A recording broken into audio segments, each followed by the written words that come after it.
बाबा भीम साहेब केतना महान बानी, चांद के समान बानी ना। अरे का कहीं हमरा अब त कहलो न जाता, का कहीं हमरा अब त कहलो न जाता, कहला बिना हमरा अब त रहलो न जाता, का कहीं हमरा अब त लिखलो न जाता, आ लिखला बिना हमरा अब त रहलो न जाता। डॉक्टर भीम साहेब त लिखले संविधान बानी, चांद के समान बानी ना। लह लह झंडा हमार लहरी, अरे देशवा के दुश्मन भगावा बहरी, ये देशवा के दुश्मन भगावा बहरी, लह लह झंडा हमार लहरी। इस छोटका में भगवान का दर्शन नहीं हो रहा था, अब बड़का में भगवान का दर्शन होगा ना, छोटा में नहीं हो रहा था और इसलिए कि प्रभु अट नहीं रहे थे। अब तो बड़का में दर्शन होगा, एक दिन हमको भी बुलाइएगा, हम भी उसमें दर्शन करना चाहते हैं। उस जगह पर वैसे वैसे जगहों पर बलात्कार हो रही है, माँ बहनों के साथ छेड़छाड़ हो रहा है, आवाज़ दे रही है भगवान बचाओ, वो बचाने क्यों नहीं आते हैं? बाबा साहेब त गरीब के भगवान बानी, चांद के समान बानी ना। बाबा साहेब त गरीब के भगवान बानी, चांद के समान बानी ना। बहन माया जी गरीब बन के जान बानी, चांद के समान बानी ना। नमस्कार, अभिषेक दादा एक्टिविस्ट देख रहे हैं आप। देखिए अभी हम बापू सभागार में और यहाँ पे बीएसपी के द्वारा जो है पिछड़ा का जो अधिकार सम्मेलन का आयोजन किया गया। अधिक मात्रा में जो यहाँ पे कार्यकर्ता लोग आए हुए हैं। मेरे साथ एक चचा हैं, उनसे बातचीत करेंगे। क्या नाम हुआ चचा? मोहरम मंसूरी। मोहरम मंसूरी। आप सुने हैं बड़ी शेरो शायरी हैं, बूढ़ा गजब गजब के शेरो शायरी कहते हैं। देखिए मैं कहाँ आपने फरमाया। हाँ रुक जाइए, हम आप पहले ही बताइए ना कहाँ से आए हैं, बाद में कुछ सुनाइए। बिसेनी काला। कहाँ? बिसेनी काला। कौन जिला, कौन से? सुनिए, बिसेनी काला बैठ बिसेनी काला, पीएस राजपुर प्रखंड अकोढ़ी गोला डिस्ट्रिक्ट रोहतास सासाराम बिहार का। रोहतास से आए हैं। अच्छा, काका लिखे हुए हैं? देखिए सुना रहा हूँ। हाँ। बाबा भीम साहेब केतना महान बानी, चांद के समान बानी ना। बाबा भीम साहेब केतना महान बानी, चांद के समान बानी ना। अरे का कहीं हमरा अब त कहलो न जाता, का कहीं हमरा अब त कहलो न जाता, कहला बिना हमरा अब त रहलो न जाता, का कहीं हमरा अब त लिखलो न जाता, आ लिखला बिना हमरा अब त रहलो न जाता। डॉक्टर भीम साहेब त लिखले संविधान बानी, चांद के समान बानी ना। डॉक्टर भीम साहेब त लिखले संविधान बानी, चांद के समान बानी ना। बाबा साहेब तक और जात पात के भेदवा भैया देश से मिटाई, जात पात के भेदवा भैया देश से मिटाई। आ पीछे पड़ल आ पीछे लागल बाड़न चोर और चाई, पीछे भी लागल बाड़न चोर और चाई। बाबा साहेब त गरीब के भगवान बानी, चांद के समान बानी ना। बाबा साहेब त गरीब के भगवान बानी, चांद के समान बानी ना।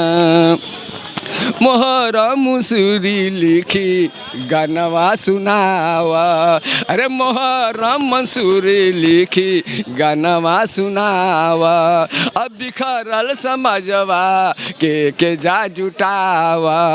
अब बिखरल समझवा के जा जुटावा। डॉक्टर भी बहन माया जी गरीब बन के जान बानी चांद के समान बानी ना। डॉक्टर भीम साहेब कितना महान बानी चांद के समान बानी ना। और ये शेर है आपके हवाले कर रहा हूं, आखिरी में नोट कर लीजिए। नीला ई झंडा ई लह लह झंडा हमार लहरी। ई लह लह झंडा हमार लहरी।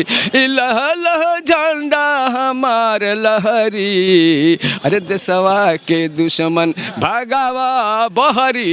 ये देशवा के दुश्मन भगावा बहरी। ई लह लह झंडा हमार लहरी। रहलन देहाती बबुआ भैलन शहरी हो। रहलन देहाती बबुआ भैलन शहरी हो। छेड़ के दूसरा देशवा घूमेलन बहरी हो। छेड़ के देशवा घूमेलन बहरी हो।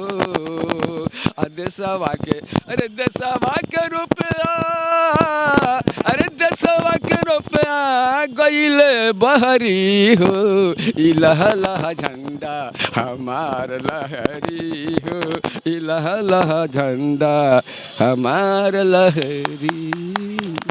जो संविधान के बारे में बात कर रहे हैं तो मोदी जी के आर्थिक सलाहकार कह रहे हैं कि संविधान अब बदलने की जरूरत है, अब नया संविधान लागू करना चाहते हैं। अरे मोदी जी क्या क्या बदलेंगे, हाँ। हमको यही समझ में नहीं आ रहा है। हाँ। मोदी जी क्या क्या बदलेंगे। अरे एक मिनट, अरे कुछ तो बदल दिए। हाँ। छोटा मंदिर था, एक जगह मैंने देखा, हाँ। वो बड़ा बन रहा था। हाँ। हम गए तो हमसे लोग कहा कि कुछ दे जोर से तो नहीं दीजिए। बोलिएगा। उसमें कहा कि कुछ लोगों ने कहा कि दे दीजिए। हाँ। तो हमने 10 रुपया निकाल के दे दिया, लोगों ने रसीद काट दिया। हाँ।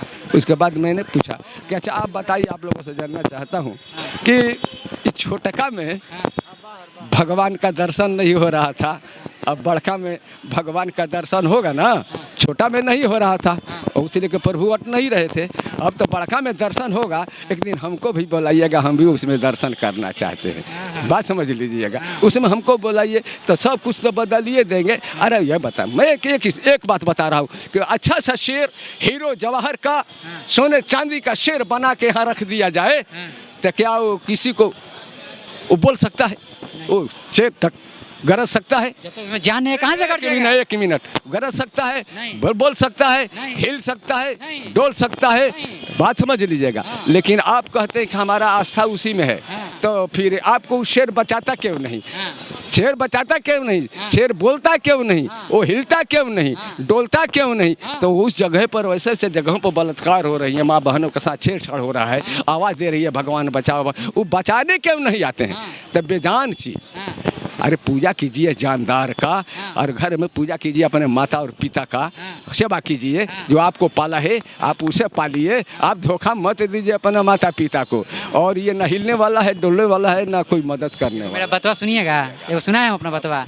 अब लोग बोले कि आप मुस्लिम हैं तो हिंदू देवी देवता के विरोध कर रहे हैं, तो मुस्लिमों के बारे में कुछ बोलिएगा। तो कुछ मुस्लिमों के बारे में तो बोलिएगा। इधर देखिए, इधर मियाँ जी और उधर हमारे हिंदू भाई हाँ। उधर पूजा करते हैं, हाँ। इधर मियाँ जी नमाज पढ़ते हैं। हाँ। तो मैंने पूछा कि मियाँ जी आप बताओ हाँ। नमाज कितना दिन पढ़ रहे हो? हाँ। तो 60 साल हो गया। हाँ। तो हम कहा कि मुलाकात हुई, तुमने देखा तो ना।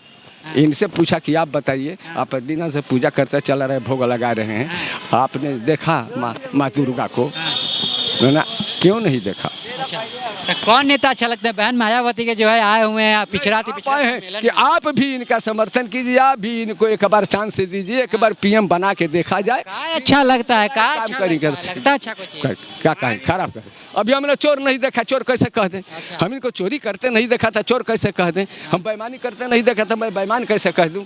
अरे हम अपने आँख से देख लेंगे, उस दिन हम जो बुझाएगा कहेंगे, आपको पूछने की जरूरत नहीं पड़ेगी। खुद एक बार आएगी आपके सामने और मैं ये कहूँगा कि ये भी ठीक नहीं, इनको भी बदल दिया है। चलिए तो मतलब बहन मायावती जो है लगता है कि मटेरियल है, पीएम एकदम मटेरियल। हम अपना फूल मेरा आशीर्वाद भाई ये जीतेंगी। हाँ ये मटेरियल लगते हैं बहन हाँ मायावती। हाँ। हमारे साथ मोहरम मंसूरी जी हैं जो कि रोहतास से आते हैं। बाकी इनसे बातचीत की है, कैसा लगा आपको बातचीत, अपनी प्रतिक्रिया कमेंट बॉक्स में दीजिएगा। बहुत तरह का जो है इन्होंने बातचीत किया, साफ तौर पे इन्होंने बाबा साहब पे भी बात की, साफ तौर पे कुछ गजल्स भी इन्होंने अपने शेरो शायरी अपने मुंह से सुना है। बहरहाल आपकी क्या सोच है, आपकी क्या प्रतिक्रिया कमेंट बॉक्स में दीजिएगा। अगर फेसबुक पेज पे देखना पेज को फॉलो कीजिएगा, यूट्यूब चैनल सब्सक्राइब कीजिएगा। मेरे साथ मैं अभिषेक, बहुत बहुत धन्यवाद।